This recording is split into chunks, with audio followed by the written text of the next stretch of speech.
Pathian min loupi na din la ka sim thak khat sang ka e KHAWVEL boy na noi AHIN lungai GENTHEI a sek nge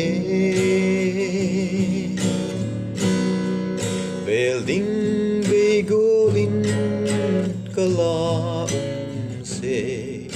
MALEH LALPAN thamumun eiti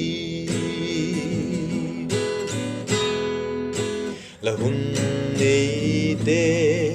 BANGGUAL lamang em KHAWVEL THIL ngai donan lamang em la doi la ngai la bei pon tin lalpa din LAHUN thei chan in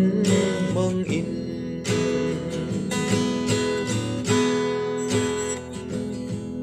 KHAWVEL sul na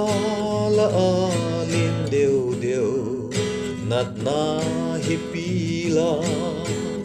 pun deu deu lahin ko a be mangein Krista keng bulin kilan thakidin LAHUN NEITE BANGGUAL lamang em KHAWVEL THIL ngai donan lamang em la doi la ngai la bei pon tin lalpa din LAHUN thei chan in Mangin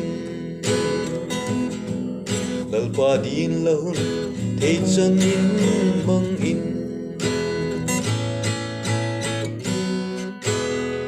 apak na lai sakti chan chidung lalpa ni mar shopik chitahen amen.